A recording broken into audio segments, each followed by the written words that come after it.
Hi book lovelies! For those of you that are new, I'm Jen and it is amazing to be back in 2019, which I cannot believe the year has just gone by. But I'm coming back to you with the very first video and it's going to be a book event, guys. Yay! If you can't guess, let's see, got the ears, the little horns, my little fairy flowers. I am doing the Holly Black, The Wicked King book signing tonight and I am so excited, and of course I'm taking you guys with me. So following this little weird intro will be the book event itself, so you guys can hear everything she has to say, because if you have read The Cruel Prince and The Wicked King, you know we need more Cardan. What? Oh my gosh, I love him so much, like so much. And I know I shouldn't. I had this same problem last year when I went and saw her. And I was like, why do I love him so much? He's so bad.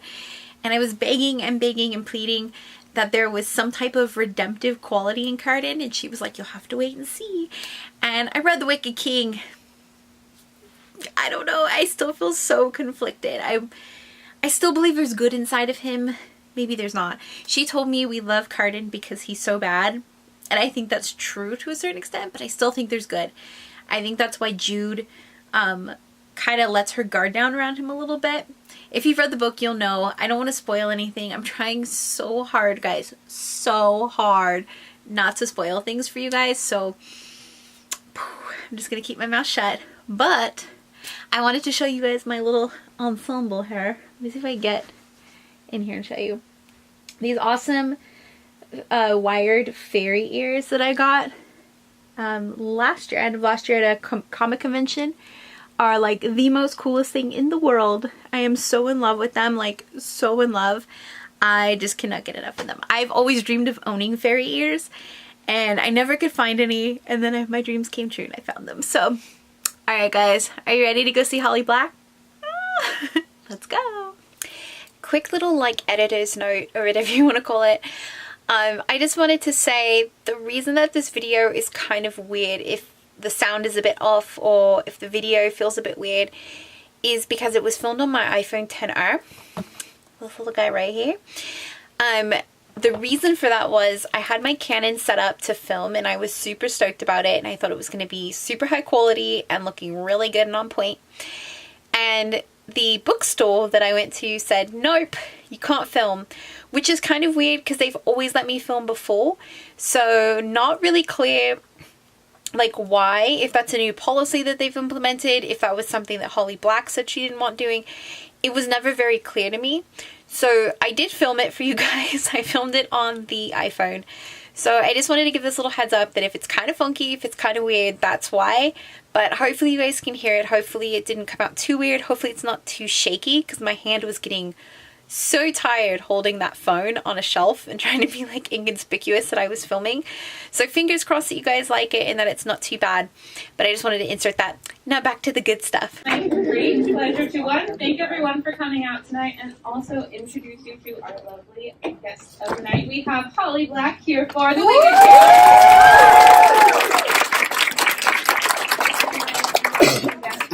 Friend of store, Cindy Pon, who is the author of Once.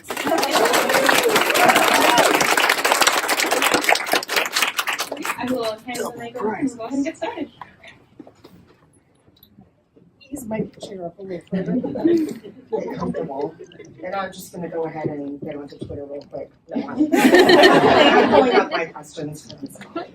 Before we start, I just wanted to say, guess who is the #1 New York Times bestseller?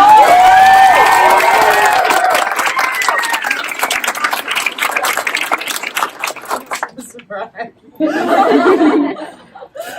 You didn't expect it. Even when you started saying it, I was like what?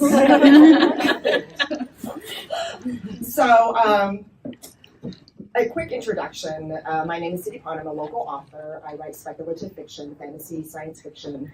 I joke that my brand is all Asian all the time. But it's not a joke because it's actually all Asian all the time, so it's not a very good joke.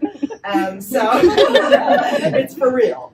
And so this will be actually my 10th year as a published author. My debut came out in 2009, and I've known Holly for almost as long as that.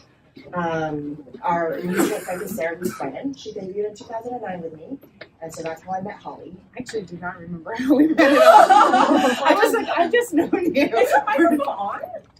Maybe not. After all that? No, yeah, maybe Oh, not. now. Right. Perfect. Because we're not as loud as me.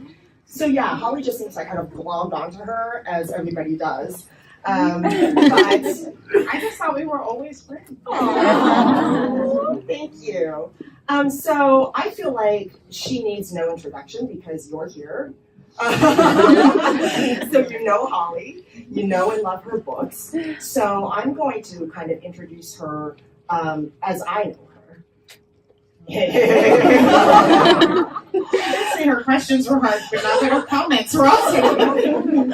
So Holly, the owner of Lily. The most important. Yes, the most important thing, the Sphinx cat that I love, so naked cat. We loved on each other a lot when I visited her last time, and she's doing okay. She is. She has some health issues, but she's doing okay. She likes to sit on Cindy's chest, like here, and rub against her face for hours. But I think she does that with everyone, like if she can, right? You know?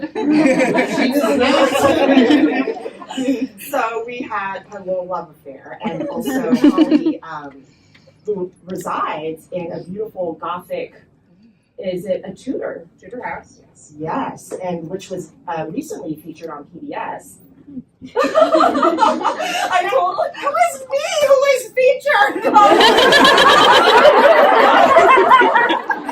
Yes, you were featured. And also Lily. And Lily talking about your wonderful house. You were like giving a tour and everything. And I call her, okay, so you probably would know her as maybe the Queen of Fae or writing of fairies. She has actual fairy ears. She does have pointed ears, which is super cool. And this is, they were mine. I got them done. Yeah, I got them. they look great. We did. But I was. When is the punchline to this? I mean, that's like rad. But I and her friends know her probably best as Plotting Queen. The Queen of Plotting. And so I didn't know this was all going to be it's not a roast. And so my last 4 books, literally Holly was there, just, if I'm talking about a problem, you think you're just going to sit down and like have some boba, and all of a sudden she's like, so what are you working on? Tell me about it. You say 2 sentences and she's like, what about this and this and this and this? And you're like, wait, hold on. She has everything, and it's kind of amazing. So we're going to talk a little bit about plotting. I would love to talk about it. Yes. And so for this novel, I made the mistake. I wasn't paying attention. I got an early copy to read for this thing, obviously, and I thought it was a duology. And after I finished it, I was like, oh no, we can't be friends anymore. You should have seen me. You should have seen me 20 pages from the end, and I was like, if anyone can wrap this up real good, it's going to be Holly. She's going to do it. She can't leave me hanging. And then I'm like, oh no. And then I got the good reason. I was like, oh no. I had seen that there was a 3rd book, but I had totally forgotten. And so let's talk about the 2nd book in the trilogy. Okay. And what your challenges were and how you felt about writing. I mean, what were you trying to do when you wrote The Wicked King? I love 2nd books. It's not necessarily the most popular opinion, but whenever I, look at series, I think that 2nd books are my favorite to write, and also often to read, because they are an opportunity for a writer to get to deepen characterization, mess with characters, and have a lot of fun stuff happen. Where, first books are often introducing everybody, and 3rd books are all about paying your bills, right? You gotta tie everything off. And second books are a place to roam and a place to complicate and a place to twist. And yeah, She does all of that. and that is something that I really like about them. I think that they give you a chance to, you have to raise, I think they're challenging because you have to raise the stakes and you have to make them feel like they matter, but I think on the whole, Well, I mean, that really is kind of rare, like you say, because I think a lot of authors I know who do trilogies think that the second book is really hard. I mean, I'm not saying it's right, it is hard, Yeah. but I do think that when I look back, it's think the that they're my opportunity to do favorites. all of those things, to deepen, Right. because you're setting up in the first book, and then the second book is when you can kind of really mess around and kind of like get your fingers in there. So yeah, and she does. So be ready for this book. It is amazing, and you're gonna have to send me your manuscript. I want to read the third one. So Sarah and I joked about being dirty demon lovers. Her debut was the Demon's Lexicon, right? And mine was Silver Phoenix, which had a lot of demons, based in Chinese folklore and mythology. Demoning around. Demoning, yes, lots of demoning. And so I never considered myself a huge fan of fairy. It's kind of Western to me. But talking and reading Holly's stuff, I kind of realized that the demons and the fairy are very similar. They can be beautiful, they are dangerous, they can be tricksters. So I know that you talked a little bit about your love or the root of, why you're so drawn to fae, because you are, obviously great writing those kinds of roles and those kinds of people. Yeah, I think my first, the book that really brought me to fairies, and if you have never seen it, I would highly encourage you to seek it out, is an art book. It's Brian Froud and Alan Lee's book, Fairies. There it is. That's, what? That's not fairies. That's... Oh no, it's a sketch book. I got so excited. Let me explain, and then and then that will make more sense because there are other books that Brian Froud did specifically. So it's Brian Froud and Alan Lee, and if you don't know Brian Froud's work, he did the concept art for Labyrinth and Dark Crystal, and then Alan Lee did the concept art for Lord of the Rings. So imagine them in a small English countryside town in the 70s making this book. It came out around the same time as Gnomes, if anyone has ever heard of Gnomes. Gnomes had more naked gnomes than you'd expect.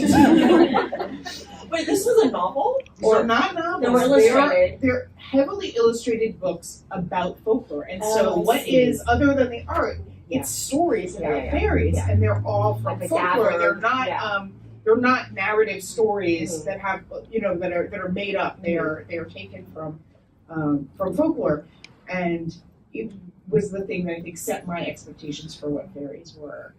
And the thing that keeps me coming back to them, I think that unlike other supernatural creatures, it really interests me that fairies were not human, were never human, and have no part of humanity. They may look like us, but they are not us. They have a different moral system, and they have different expectations. They're immortal. They have different taboos. And then also that they're an ecosystem. So they are not one thing, they're pixies and trolls and sprites. And that also has a whole bunch of fun aspects to storytelling in that world. And when I think about fairies, I think a lot about fairy fruit, about the idea of something that is so delicious that once you eat it, all other food is dust and ashes in your mouth. It's a kind of ruinous beauty, where you want it, even though it will make everything else terrible forever, but you still want it. And that's the thing. There's just so much thematically. Yeah, so much to play with it. And I feel like, Do you want to talk about why you I mean, yeah, well, probably, I don't know. I would think that we're drawn to them in the same kind of way. I just find it fascinating that they are immortal and how that changes their perspective. You know, how humans or mortals would be so trivial, like, and the shortness of our lives. But I feel like for you, Segue. I know. For you, I really like the setup of this story because the heroine is obviously an outlier because she is human. And I wonder thematically, do you return to the story of the outlier and somebody that feels like they don't belong? I mean, I think this is certainly the thing I think I'm most attracted to in stories thematically, like if you look at all of my work, is I'm really interested in people who are caught between worlds. And this is in a lot of ways it's a reverse changeling story. My first novel was a changeling story where a girl discovered that she was a fairy. And here we have these two girls who are growing up in fairy, but they're human. And I think over and over again, what I really am interested in is the idea of like, how do you straddle two worlds? Do you have to make a choice? What does it look like to make a choice? What does it look like not to make a choice? And try to somehow get between them. Yeah, no, that's so true because that's exactly what I did in Serpentine, and I like that the duality of the two worlds, and also people telling you who or what you should be. And I feel like that is always a theme from me. So I feel it's very interesting that that's a theme from you. I love that. Now that you say it, it's very interesting. But I think that my love of demons is probably actually based on, what we learned from Greek mythology in 5th and 6th grade when we did that section. Like all of us did it. And, the way that the gods were just like assholes. Like, just they could be really good, but they could be really bad, and they could make choices and decisions that didn't really make sense to us as people, but they're not supposed to because they're gods. And so for me, it's almost more fun to write the gray character. I mean, and you do that so well. So do you enjoy writing someone that isn't, That is the worst. Yeah, it's the worst. it is. Sure. It is interesting to write about characters who, with the wheels off, right? Mm-hmm. And it's interesting to write about. I mean, the thing that I love, more than maybe even the bad people, are the characters. I love characters who make mistakes. Like, I love it in reading. I love to write about them. I love that moment as a reader when you're like, oh, they're not gonna. I mean, they would never do that. They definitely are not. Here they go. That's like, it really is that moment where you're like, no. Oh yes, though. It just got more complicated and more interesting. And so You do that so well. I love a mistake. The grandiose mistake. Yes, exactly. Not a small mistake. Oh my goodness. And I think we all love characters who also. I think we are attracted to characters who make big movements, right? For instance, so sometimes I have taught at Clarion, which is very close to here, and so I was teaching there with Cassandra Clare, also our mutual friend. Yes. And we were talking about sympathetic protagonists because we have a rash of stories with unsympathetic protagonists. Like, and I don't mean unsympathetic in the sense where you were like, this person is bad, but rather I'm not interested in, like, I'm pushed out of the story by my inability to be in sympathy with this person. And we were talking about how, like, in life, right, we have a scale of like things we are okay with our friends doing. Like, imagine if, like, maybe you know someone who's a bad tipper. Maybe you know someone who doesn't tip. Maybe you are not so willing to hang out with someone who's a thief. And probably you're not, although God knows there are exceptions, willing to hang out with someone who's a murderer. But in fiction, murderers were like maybe being. Depends on their reasons, right? Dates, forget it. You're the protagonist, My right? favorite character. You're a hero automatically. You're a hero. But a bad tipper will never win in a novel. You will never forgive them, and you will never be in charity with them. And it's odd, right? Because we are willing to forgive enormous mistakes in books. But not little And character flaws as character well. flaws. Little character flaws, you're like, no. Big character flaws, you're like, interesting. Okay, hold on. I understand. It's all about the setup, though. If you give them, if you give the reason as to why they're so this way, like why they're so broken or why they're so crappy to their friends. Not about bad tipping. Never about tipping. There's no reason to ever overcome people's hatred for the bad or no tipping. That is to be your next short story. The bad tipper. But that's so true. And yes, you do teach so much. Like you're a wealth of information. You are. She is a. I have. If I have a wealth of information, it's because I have made every mistake possible. I often say that I don't think that I am. Like, I don't know how to write a book. I only know how to rewrite a book. I only know how to fix a book. But when my drafts, I'm a miserable drafter. I'm a slow drafter. I'm an angry drafter. It's painful. I can never write a single thing right before I write it wrong. And so if I know anything, it's because I've made every mistake as possible for one human being in a book. But you remember and you learn from them. Till I make them again. I do learn from them, but that doesn't actually always protect me from them. You know what I mean? No, I totally understand. Because when we'll talk about plot, and I'm like, why are you? And then she'd say, well, I'm struggling with this, and I said, but how could you have helped me in 20 different ways with mine, and you can't see how you can, you can't see your way out of your own book. Sometimes you're just kind of lost in your own forest, right? You're lost. I mean, definitely, and I think.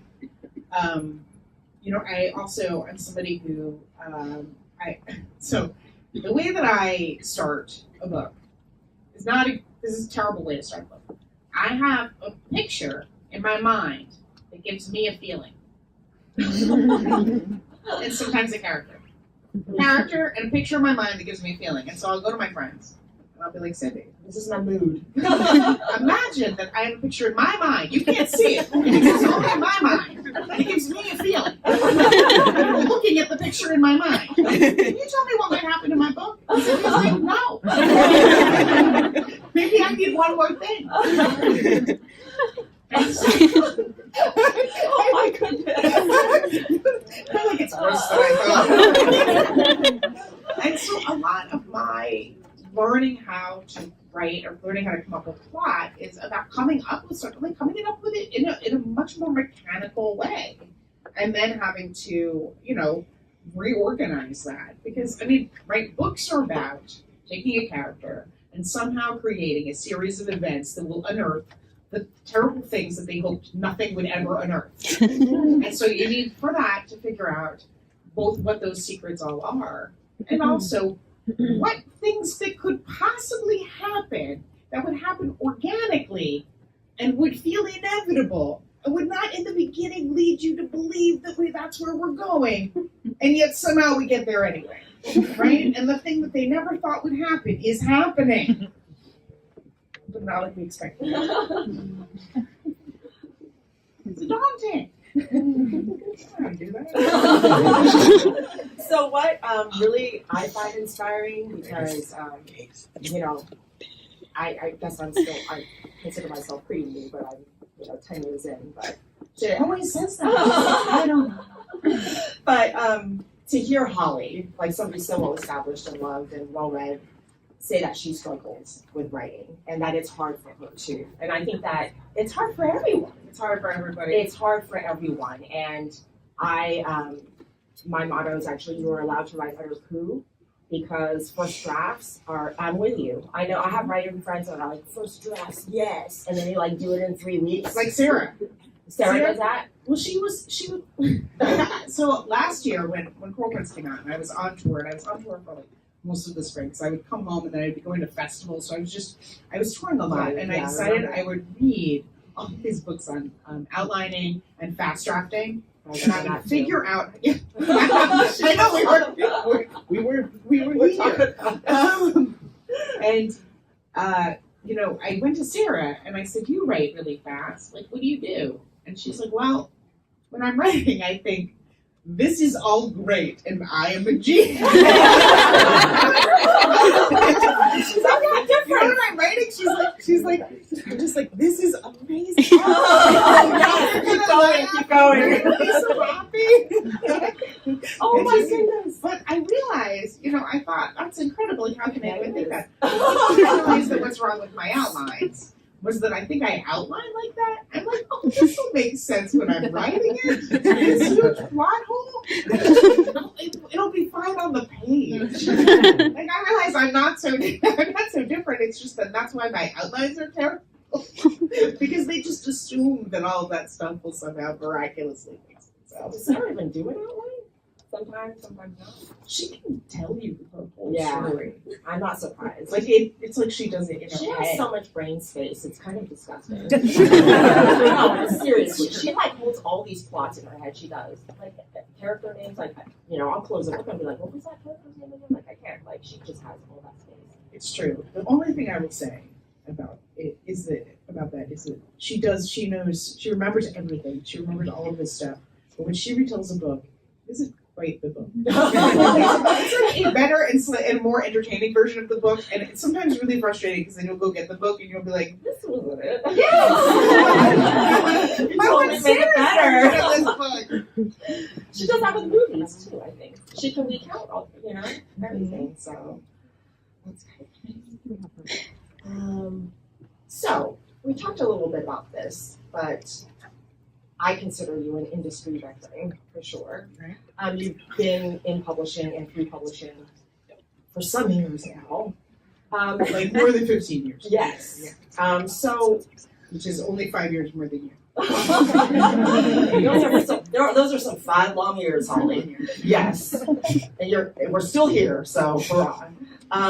What would you say as far as just general kind of observations about publishing? It's changed so much. You gotta give me one more thing. You're like, throw me something else. Like young adult publishing, maybe? Yeah, young adult publishing for sure. How has it changed? And I mean, what would your advice be for somebody who wants to break into young adult publishing? I mean, what do you think makes a person be able to succeed or last in YA right now? Well, I think young adult is in an interesting period. We It's saw changed it, a lot. obviously. We saw it Yeah, grow Yeah. a lot after Twilight. after Gossip Girl, which was really good book, that brought adults for the first time to reading YA, which changed YA significantly. I was there when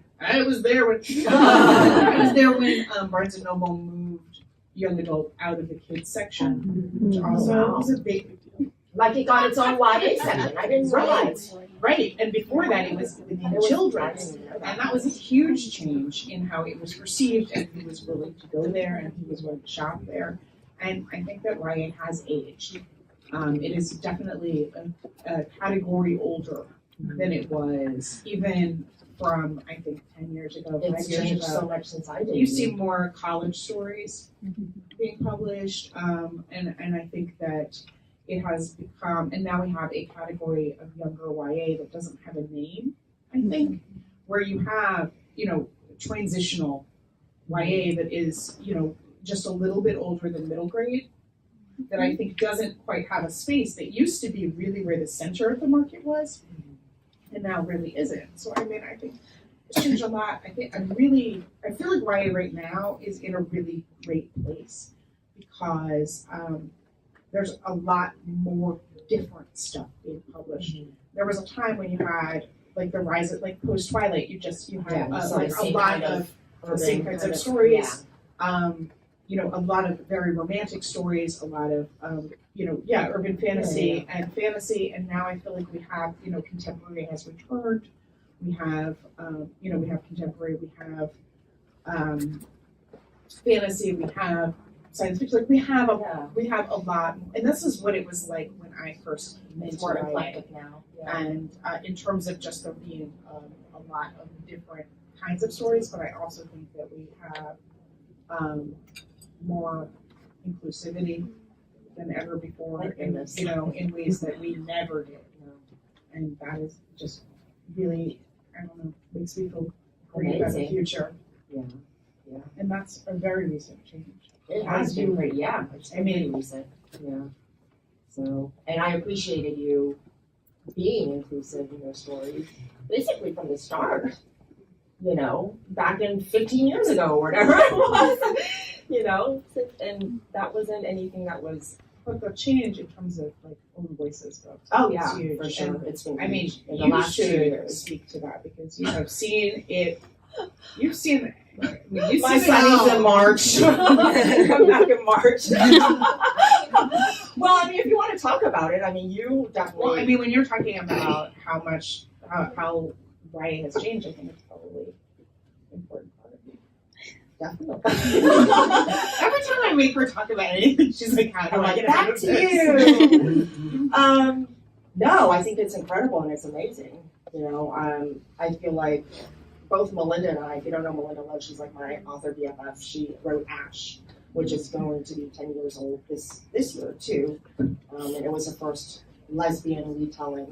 You know, the happily ever after for 2 girls, and it wasn't anything else. I was like, so I just wrote an introduction. That's right. And I was looking through it, and I'm not sure this is true, but I cannot think of another YA fantasy with a lesbian protagonist. It was the Predates first it. one.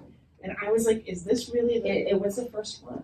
And Silver Phoenix, I didn't even find out till recently, was the first YA Asian inspired fantasy. It was the first one because there were middle grades before that, but not YA. And there was adult SFF. And I didn't even know, I just assumed. And I don't know when Melinda found out, but you know. I think because there were adult. Yeah. So I was writing the introduction, I was like, wait. You were, yeah. Yeah, I was It's the like, first I was one. really looking. I was like, wait a minute. Is Yeah. this- So 2009, and then we kind of both struggled because, you know, it was trying to find our place. And it was most recently with the We Need Diverse Books kind of thing and more awareness and more dialogue. Yeah, when I came out, you know, the bestsellers for Asian fantasy were all, you know, white authors for sure, you know, and you were kind of held up against them and they're like, well, this isn't exactly like theirs. And so now we're talking about own voices because it tends to not be from a white lens, which can be kind of exotifying. And so that's, you know, across the board for everything inclusive as far as disability, as far as, you know, LGBT and queer and all of that. So I think it's wonderful. I think it's amazing, especially given, and it's important, especially given the kind of climate we're in currently, right? I mean, I think books matter. I think that kids look to it to, you know, find safety and, you know, to be able to feel kind of a connection and see themselves. Yeah. Yeah, I mean, you know, we have obviously a long way to go, but I think that it is a cause for optimism in my end. Yeah. No, I felt the change for sure, for just looking back on 10 years. So I'm just going to ask you what maybe we can expect from you, or what are you working on that you can maybe give us a little bit of hint of what Ms. Holly has in store for us? Well, what I'm working on is third book, Weight of Nothing. I got my edits back from my editor, Albina, yesterday. Oh I'm no. like, come on. Well, I'm on tour. My tour is not over. Like, you couldn't wait a day. Not one day. But, so I got my edits back, and when I go home. Did you read it? I did. Oh, man. But it was okay because Is it it was the first round? No. Oh. It was okay because because I sent the book to Robin Wasserman, who like delights in giving me my edits like right before a holiday. So last darkest part of the forest, she called me on Christmas Eve. But she was like, "You have to cut out a chapter." And so in this case, she told me right before New Year's all the things I needed to do. So. Wow. Yeah, so I'm gonna go home and I need to revise and jump back into that book, which I'm really excited about because actually there's a lot there that I rouse about my edits, but actually I'm really excited about it. Yeah, I'm really excited about sharing it with you guys next year. I know, I'm excited to read it. Oh my goodness. But what about beyond that? What do you want to do? What are you thinking about writing a notebook? I'm thinking about some other fairy stuff that would that is sort of connected to this world. So fantasy, definitely, right? I've never written a book that is And do you feel, I think we had to like an I never will. So I mean you think that door is closed, like there is no other genre that you might maybe dip a little holly toe into. Nope. I mean, like I love noir, but I wrote when I was writing noir. I was writing noir fantasy. Like there's nothing that can be mixed with a little thing. I just don't understand. I don't understand the plot of not like realistic fiction. Like, what makes it stop? Like, why is there an end point? I just don't know. I really don't understand. The narrative shape eludes me. I agree. Okay. Well, I'm going to go ahead and open it up to questions from all of your fans out here. I'm sure there are some very good questions. Don't be shy. Do you want to call on people? No, you call. No, you call. I call? Okay. You go ahead. Yes. I actually have a pen, so somebody else. So these might be spoilers. Can you spoil Pearl Prince? But maybe not Wicked King? Can you talk around whatever spoiler? I can talk around. So I read Arc in July, so I've already read it, and it's beautiful. Thank you. Like, I read it. It takes me months to read books, and I read The Wicked King in 2 days. It was, I didn't even sleep. It was gorgeous and epic. And so this is my way around. But I actually told all of you've heard of John Bay? I have. Been on for a while. Yes. So we have another hashtag, which I'll tell you separately, which is probably not appropriate. Chapter 15. Yes or no?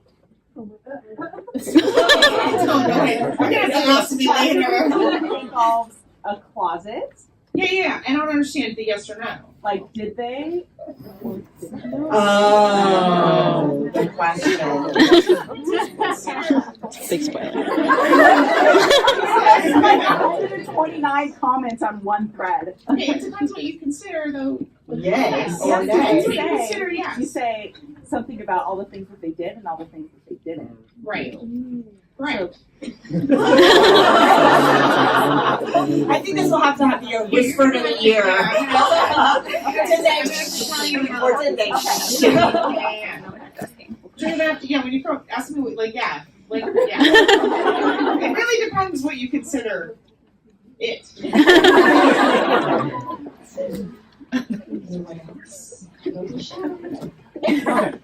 So when you're writing and you're fearing that you're heading towards a trope, how do you create an anti-trope? Okay, so this is I think this is a complicated question because so when I was first writing Tide, which was my first book, and I didn't know how to write a book, and so it was a lot of elves sitting around drinking coffee and experiencing ennui. How to get them off the couch or how to make anything happen. I had written a lot of poetry. I was very interested in the truth of a moment, right? And plot for me felt very artificial. It felt very imposed. And so I, for instance, would summon them to a quest and then think, well, what would happen if they didn't go on it? Wouldn't that be amazing? No one's ever done that before. Well, they haven't. And I think that is the question about tropes, right? Because we love a good trope reversal, but we also love a good trope. And so what we want, I guess what I would say is, I think you need to lean into a trope before you reverse it. You know what I mean? Like, I think that and that is maybe the way you can, like, it guides you toward the reversal. Mm-hmm. Like, I think if you reverse a trope too soon, no one knows it was there, and they don't experience the croissant of pleasure Mhm. that you experience when you think you know how something is going to go and then it doesn't. Okay. So I don't know if that actually answers your question. Yeah, it does. Okay. Thank you. Amazing. Oh, right here. Go ahead. I've only read the first few chapters of The Wicked King, but there was a reference to the Feywild and in the Darkness of the Forest. I forgot the title right now because I'm having a mind block. How are the two books connected?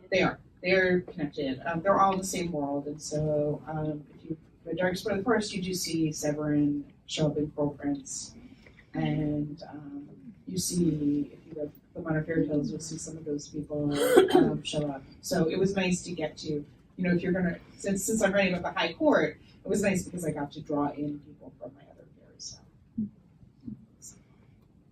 Yes. The crown. Yeah. Thank you. So one thing that I really love about The Wicked King and Cruel Prince is that Jude has like her twin sister Taryn, and like they're really obviously like foils of each other in the way that they survive and they blend into fairy. And I was thinking about it because Jude is like this very obviously kick-ass, badass, super strong heroine, and like you love her, and like it's so obvious how much like she endures that, and she's like so admirable in her strength. And then I see a lot of people hate on Taryn because of, yeah, I don't want to. She's done some things. some things that maybe aren't to Jude's benefit. But then Jude also does some questionable things. So I was wondering if you think one or the other is more valid in their strength. You know, I like Taryn a lot. I've got nothing against Taryn. I think that she made some mistakes in terms of she made some mistakes, right? I think, you know, but I don't think that she made them for bad reasons. You know, I think that she's a person who is trying to navigate fairy just like Jude is, and she's trying to find a place for herself just like Jude is, and that means, you know, I guess finding a path that she thinks will work for her. And I don't think that she realized in many cases how badly she was putting Jude out. You know what I mean? Like, I think when they were in the palace school together, they experienced feeling small. And I think they couldn't talk to each other about it because I think it, to them, seemed like it would reinforce that feeling. Mm-hmm. And I think it created in them a kind of estrangement that really pushed them apart in ways that meant they didn't tell each other the stuff that if they had just told each other, like, would really have helped them navigate these situations. Both of them, not just Taryn. Like, if Jude had been more honest, I think she also would have been in a better position where Taryn could have helped her more. I think the thing that interests me about Taryn is that I think Taryn thinks of herself as very, very different from Jude. And I hope this isn't too much of a spoiler, but I think that they will find out by the end of the series that they're much more alike than Taryn thinks.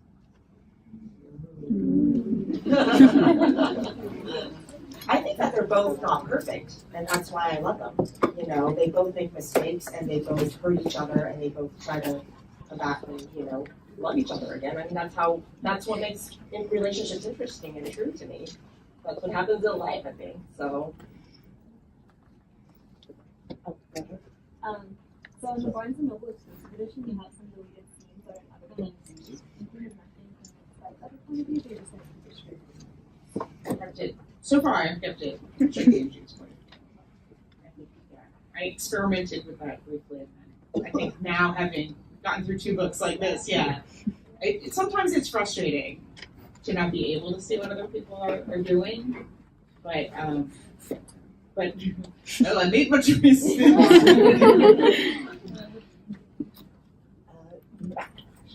So, like, as someone who likes to write myself, I really appreciate Jude as a character because I think she's very dynamic and she's very unexpected, at least for me, that's how I saw her a lot of the time, which I think is really difficult to write. So I think that is, like, a kudos to you that you're able to write something like that. As a reader, I either loved her or I hated her. It oscillated back and forth because I just sometimes could not understand the choice she made, and at other times I was like, okay, yeah, no, and I would get so frustrated. No.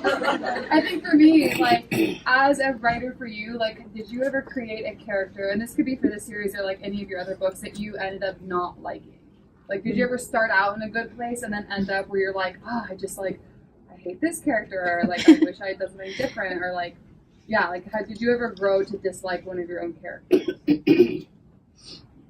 I mean, it's hard because I live inside of them in a different way, and so even when they're kind of awful, or they, I have to see the things about them that are why they're the way they are, and I don't think it's necessarily I guess when I'm writing, I'm not thinking that way. I don't experience them as an outsider where I get to like them or dislike them because I'm not meeting them.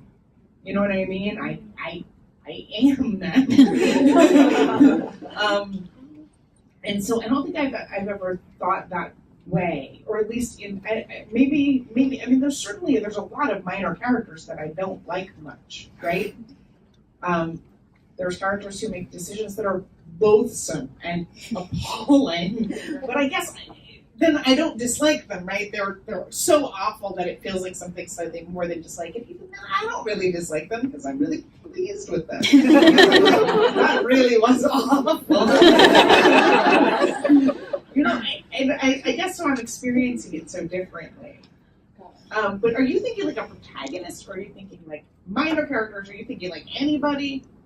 I was going more along the lines of anybody, but Okay. I guess a protagonist. But yeah, just if you had ever actually made a character and then realized that you didn't actually like them.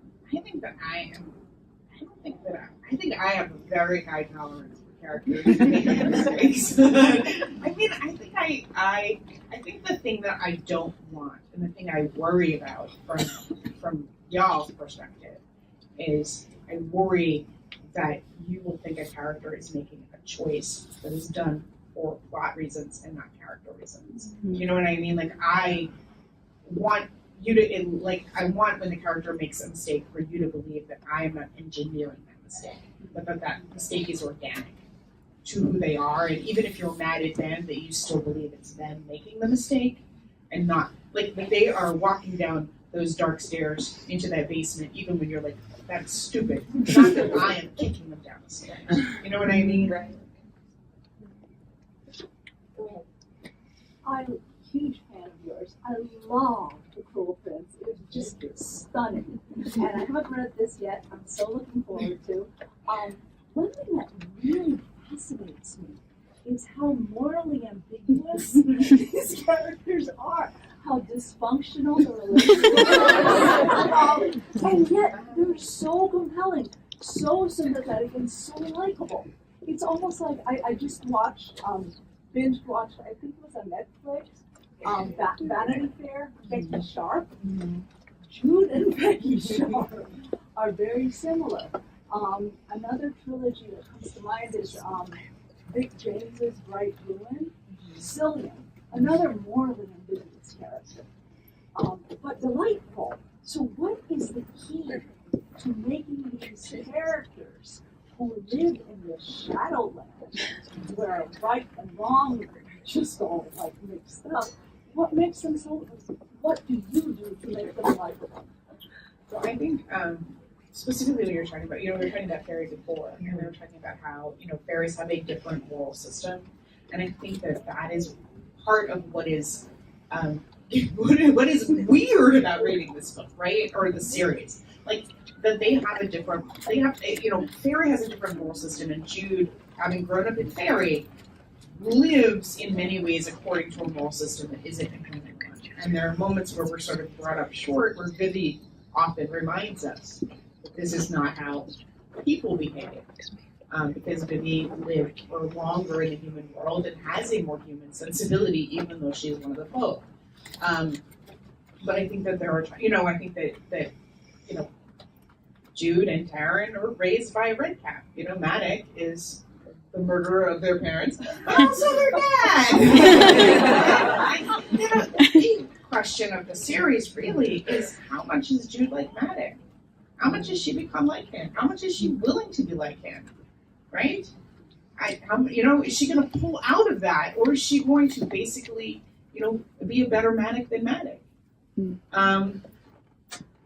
Or will she fail at being a better Matic than Matic, right? I think that's a big question of the series. The thing that interested me about Jude was I was really interested in the idea of somebody who, because her parents were murdered by the person who then raised her, because he was not necessarily a bad dad in many ways, but no matter how nice he is, no matter how good he is, he's still the person who killed her parents, and every situation is stressful.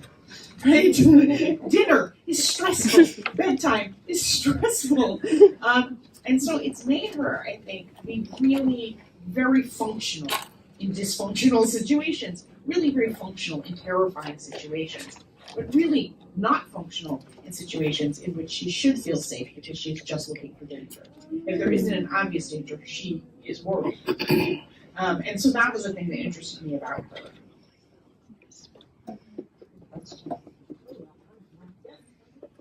I was just wondering, Go ahead, that's fine.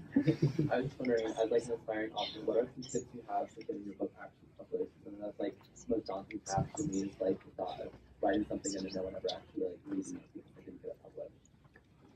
I always think that the hardest thing is writing, right? That is the hardest. And then editing the book, and then goodmaning the book. And if you finish a book, you are doing better than most people. Most people have not finished a book, right? And obviously, so you finish a book. Your next step is to find a critique partner or critique group to look at your book and to edit your book, right? Yes. And to go over your book and with you, and then you fix your book, and then you send it back to them, and then you fix your book. And then when you're done, you get an agent. And if you're looking for an agent, one of the, I think, best places is a site called agentquery.com. It has two search things, so you can actually search, for instance, they have a drop-down menu, so you could drop-down menu science fiction fantasy, and then search YA, or you can drop-down menu young adult, and then search fantasy. I'm assuming you're writing fantasy, maybe I'm wrong. And then you'll have a vague list of agents, and they all have sort of a way to reach out to them. There's also a site called Predators, and